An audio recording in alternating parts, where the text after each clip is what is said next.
নমস্কাৰ 24 লাইভ চাই থকাৰ বাবে ধন্যবাদ আৰু এই মুহূৰ্তত লৈ আহিছো এটা গুৰুত্বপূৰ্ণ বাতৰি এবাৰ ভূপেন বৰাৰ টাৰ্গেট হৈ পৰিছে মুখ্যমন্ত্ৰী নহয় এই অগপৰ সভাপতি অতুল বৰা আৰু এবাৰ মুখ্যমন্ত্ৰীৰ টাৰ্গেট হিমন্ত বিশ্ব শৰ্মা নহয় সভাপতি অতুল বৰা হৈ পৰিছে আৰু অতুল বৰাক এবাৰ কেইবাটাও যেটো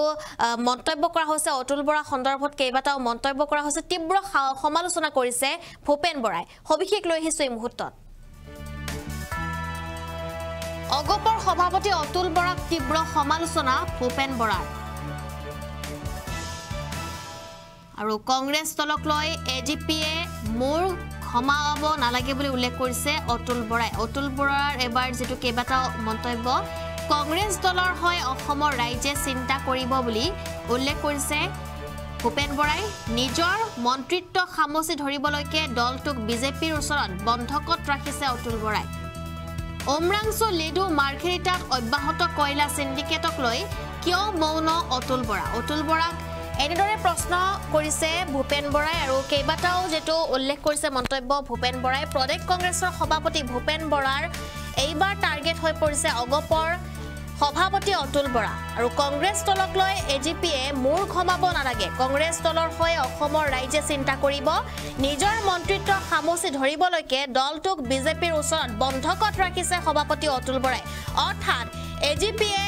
বিজেপিক যেটো নিজৰ দলটোক বন্ধকত ৰাখিছে বুলি উল্লেখ কৰিছে ভূপেন বৰাই উমৰাংছু লিডু আৰু মাৰ্ঘেৰিটাত অব্যাহত কয়লা সিন্ডিকেটক লৈ কিয় মৌন আছে অতুল বৰা এনেদৰে প্ৰশ্ন অতুল বৰাক আৰু অতুল বৰাক প্ৰশ্ন কৰি ভূপেন বৰাই লগতে কৈছে যে বিজেপিৰ সকলো ভুলতে চকু মুদা কুলি হৈ থকা মন্ত্ৰী অতুল বৰাৰো হয়তো কমিছন আছে কয়লা সিন্ডিকেট আৰু আনহাতে যেটো বাজেট সন্দৰ্ভত প্ৰদেশ কংগ্ৰেছৰ সভাপতি গৰাকীয়ে কৈছে যে বিজেপিয়ে প্ৰদান কৰা প্ৰতিশ্ৰুতি ৰক্ষা কৰিব নোৱাৰিলে বাজেটত আৰু চাহ শ্ৰমিক সকলৰ সন্দৰ্ভতো এনেদৰে মন্তব্য কৰা হৈছে কংগ্ৰেছ দলৰ হৈ অসমৰ ৰাইজে চিন্তা কৰিব আৰু হেয়া বিজেপি বা এজিপিয়ে চিন্তা কৰিব নালাগে বুলি উল্লেখ কৰিছে ভূপেন বৰাই তেওঁৰ কেইবাটাও মন্তব্য আছে শুনাবলৈ চেষ্টা কৰিম এই মুহূৰ্তত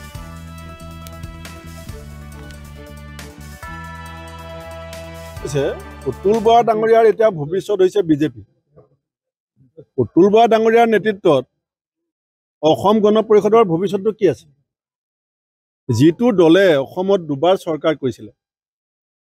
আজি তেজপুৰ সমষ্টিৰ পৰা এজিপি দল 5 বাৰ এমএলএ জিকিছে সিটটো ধৰি ৰাখিব নোৱাৰিলে সিটটো বিজেপিয়ে কাঢ়ি ল'লে যিটো দলে অসমত দুবাৰ চৰকাৰ কৰিছিল যিটো দলে অসমত আন্দোলন কৰিছিল 6 বছৰ এটা সেই অসম গণ পৰিষদে এমপি কোড খেলে ধুবুৰীত গতিকে তেখেতৰ ভৱিষ্যত ঠিকই চলি আছে তেখেতে পদুম ফুল হাতত লৈ থাকোঁতে তেখেতৰ চকু আগি দিয়ে তাকে হাতী বাহিৰলৈ গৈ আছে কান্দি হাতী বাহিৰলৈ গৈ আছে অতুল বৰা ডাঙৰীয়াৰ মৌন কিয় এতিয়া উমৰাংছুত যেটো অবৈধ কয়লা খনি চলি আছে অসমৰ ভৱিষ্যতৰ কথা পাতক কংগ্ৰেছৰ ভৱিষ্যতক লৈ কোনো চিন্তা কৰিব নালাগে কংগ্ৰেছৰ ভৱিষ্যতক লৈ অসমৰ ৰাইজে চিন্তা কৰিব কংগ্ৰেছ দলৰ নেতাকৰ্মীয়ে চিন্তা কৰিব অতুল বৰা ডাঙৰীয়াক মই আহ্বান জনাম যে উমৰাংছুত অবৈধ কয়লা খনি চলাটো সঁচা নে মিছা আপুনি কওক লিডু মাৰ্ঘেৰিটাত অবৈধ কয়লা খনি চলাটো সঁচা নে মিছা আপুনি কওক নে আপোনাৰো কিবা তাত আছে আপুনি যে মনে মনে আছে অসম গণ পৰিষদ যদি প্ৰকৃতাৰ্থত তেখেত সভাপতি হয় তেতিয়াহ'লে তেখেতে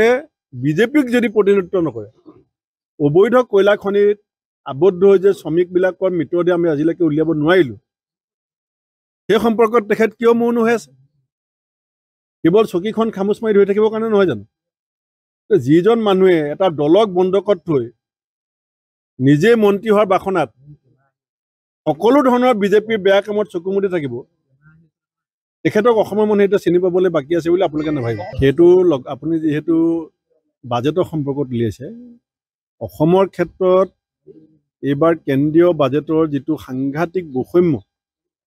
তাৰ প্ৰথম উদাহৰণটো হৈছে যে যোৱা বছৰ বিটিআৰ ৰিজনত বড়ো টেৰিটৰিয়েল ৰিজনত যিমান টকা পাইছিলে এই বছৰ 50 কোটি টকা কমাই দিয়া হৈছে কিন্তু মুখ্যমন্ত্ৰী ঘনিষ্ঠ ৰূপে পৰিচিত আমি ডিমা হাছত পইচা দিয়াৰ কাৰণে বেয়া পোৱা নাই কাৰ্বি আংলঙত পইচা দিলেও আমি ভাল পাওঁ কিন্তু ডিমা হাছাও কাৰ্বি আংলঙত যোৱাবাৰতকৈ বাজেটটো বাঢ়িছে ভাল হৈছে কিন্তু সমান্তৰালভাৱে BTR কিয় পইচাটো কমি গ'ল BTR থকা মানুহখিনিৰ প্ৰতি বিজেপি চৰকাৰ দায়বদ্ধ নহয় নেকি এই কথাখিনি চৰকাৰে স্পষ্ট কৰিব লাগে কিন্তু ইনকাম নহয় মই কথাটো কৈ লৈছো আৰু বিজেপিয়ে দীঘলীয়া সময় কৈ আছিলে যে অসমৰ চাহ উদ্যোগটো বিকশিত কৰিবৰ কাৰণে কাৰণ বিজেপিৰ অৰিজিনেল কমিটমেণ্ট আছিলে জনজাতিসকলক ST ষ্টেটাছ দিব 351 টকা দৈনিক মজুৰি দিব চাহ শ্ৰমিকক এতিয়া এখন বিজেপিৰ তৃতীয়খন চৰকাৰৰ প্ৰথম বাজেট অসমৰ চাহ জনগোষ্ঠীক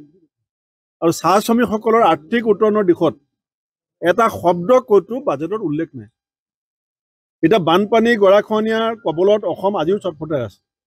বিজেপিৰ শ্লোগান আছিলে বানপানী মুক্ত খহনীয়া মুক্ত অসম বানপানী খহনীয়াৰ কাৰণে এই বাজেটত কিমান টকা ধাৰ্য কৰা হ'ল সেইকাৰণে বাজেটখনৰ